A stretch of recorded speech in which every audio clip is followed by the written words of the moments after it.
നിലമ്പൂരിൽ മത്സരചിത്രം തെളിയുകയാണ്. LDFന്റെ സ്ഥാനാർത്ഥി പ്രഖ്യാപനം നടന്നിരിക്കുന്നു. LDF സ്ഥാനാർത്ഥിയായി M സ്വരാജ് എത്തുന്നു. M സ്വരാജ് കൂടി മത്സരക്കളത്തിലേക്ക് എത്തുന്നു. എന്താണ് UDF ക്യാമ്പിന്റെ വിലയിരുത്തൽ? UDF ആദ്യം മുതൽ തന്നെ പറഞ്ഞിട്ടുണ്ട്, UDFന് ഈ തെരഞ്ഞെടുപ്പിൽ തികഞ്ഞ വിജയപ്രതീക്ഷയാണുള്ളത്. ഞങ്ങൾക്ക് ആദ്യം തന്നെ ഞങ്ങളുടെ സ്ഥാനാർത്ഥിയെ തെരഞ്ഞെടുപ്പിന്റെ പ്രഖ്യാപനം വന്ന് നോട്ടിഫിക്കേഷന്റെ 24 മണിക്കൂറിനുള്ളിൽ ഞങ്ങളുടെ സ്ഥാനാർത്ഥിയെ ഞങ്ങൾക്ക് പ്രഖ്യാപിക്കാൻ കഴിഞ്ഞു. UDFന്റെ നിയോജകമണ്ഡല നേതൃത്വ യോഗം കഴിഞ്ഞു. UDFന്റെ മണ്ഡലം തല യോഗങ്ങൾ ഇന്നലെ കഴിഞ്ഞു. UDFന്റെ 263 ബൂത്തിലും ഇന്ന് ഒറ്റ ദിവസം കൊണ്ട് ബൂത്ത് യോഗങ്ങൾ ചേരുകയാണ്. സ്ഥാനാർത്ഥി നോമിനേഷൻ കൊടുക്കുന്നു. അടുത്ത ദിവസം കൺവെൻഷൻ നടക്കുകയാണ്.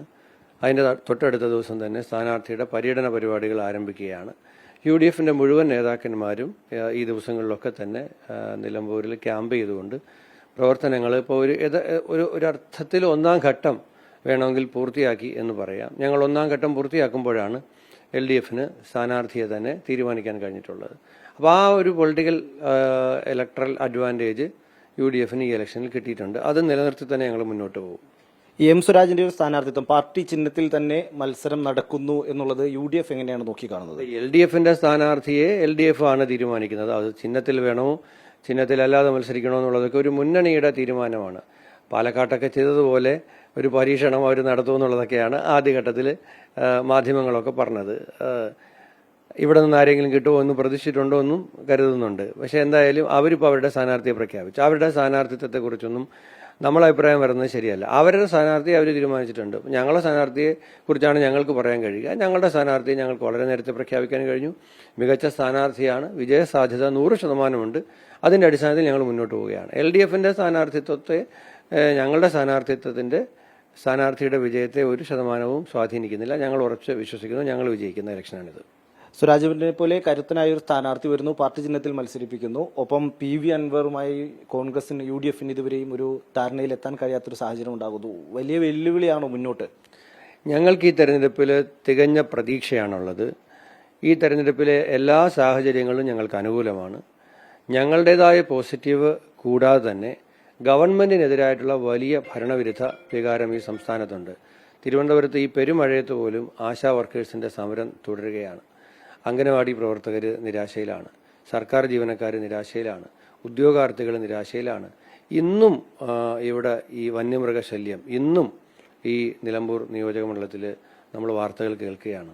കർഷകർ ആകെ പ്രതിസന്ധിയിലും ഭീതിയിലും ആശങ്കയിലുമാണ്. ഈ വോട്ട് ചെയ്യുന്ന വിഭാഗങ്ങളാണ് ഇതെല്ലാം. ഇവരെല്ലാം കൂടെ ചേരുന്നതാണല്ലോ ഒരു വോട്ടർ പട്ടിക.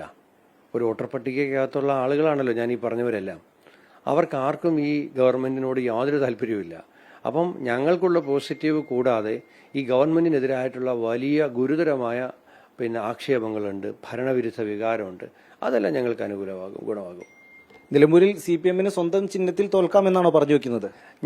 നമ്മളൊരു തെരഞ്ഞെടുപ്പിൽ ഒരിക്കലും നമ്മൾ അഹങ്കാര വർത്തമാനം പറയാൻ പാടില്ല എന്ന് വിശ്വസിക്കുന്ന ഒരാളാണ് ഞാൻ. ഞങ്ങൾക്ക് മറ്റൊരാളുടെ കുറ്റം പറയാതെ തന്നെ ഞങ്ങളുടെ പോസിറ്റീവ്നെസ് കൊണ്ടും പിന്നെ ഈ ഗവൺമെന്റിനെതിരായിട്ടുള്ള വികാരം അത് നെഗറ്റീവ് ക്യാമ്പയിൻ അല്ല, അത് ജനങ്ങളുടെ ഒപ്പം നിന്ന് ഉള്ള ഈ തെരഞ്ഞെടുപ്പുകൾ ചില സമയങ്ങളിലൊക്കെ നമ്മുടെ ഒരു പ്രതിഷേധ പ്രകടനം കൂടിയായിട്ട് മാറും. ഈ ഗവൺമെന്റിന്റെ നടപടികളിൽ പ്രതിഷേധമുള്ള ജനസമൂഹത്തെ തെരഞ്ഞെടുപ്പിനെ ഒരു ആയുധമാക്കി സർക്കാരിനോടുള്ള പ്രതിഷേധം രേഖപ്പെടുത്താനുള്ള അവസരമാക്കി അതിനെ മാറ്റും. അതും രാഷ്ട്രീയ പ്രവർത്തനമാണ്. അത് ഞങ്ങൾ ചെയ്യും. കടുത്ത പോരാട്ടം പ്രതീക്ഷിക്കുന്നുണ്ടോ? ഞങ്ങൾ നല്ല മികച്ച ഭൂരിപക്ഷത്തിൽ നല്ല ക്ലാരിറ്റിയുള്ള മെജോറിറ്റിയിൽ, അല്ലെങ്കിൽ വേണമെങ്കിൽ തൃക്കാക്കരയിലും പുതുപ്പള്ളിയിലും പാലക്കാടുമൊക്കെ ഞങ്ങൾക്ക് ലഭിച്ചതുപോലെ ഒരു ഭൂരിപക്ഷത്തിൽ വ്യക്തമായൊരു വിജയം ഇവിടെ ഈ നിലമ്പൂർ മണ്ഡലത്തിൽ UDFനുണ്ടാകും. M സ്വരാജിന്റെ സ്ഥാനാർത്ഥിത്വം അതിനെ ബാധിക്കില്ല. UDF തുടക്കം മുതലേ ഒറ്റ പൊസിഷനിലാണ്. അതിനിടയിൽ വരുന്ന ഒരു കാര്യവും ഞങ്ങൾ എങ്ങനെയാണോ തുടങ്ങിയത് അതിനെ ബാധിക്കില്ല. തീർച്ചയായും വലിയ പ്രതീക്ഷയിലാണ്. M സ്വരാജ് കൂടി മത്സര രംഗത്തേക്ക് കടന്നു വരുമ്പോൾ നിലമ്പൂരിലെ ചിത്രം തെളിയുന്നു. നിലമ്പൂരിൽ കടുത്ത ഫൈറ്റിലേക്ക്, നിലമ്പൂർ കണ്ടതിൽ വെച്ച് ഏറ്റവും മികച്ച മത്സരത്തിലേക്ക്, തെരഞ്ഞെടുപ്പിലേക്ക് പോവുകയാണ് ഈ ഉപതെരഞ്ഞെടുപ്പ്. ക്യാമറ പേഴ്സൺ വിഷ്ണു കച്ചേരിക്കൊപ്പം റാഫി കരീം, 24 നിലമ്പൂർ.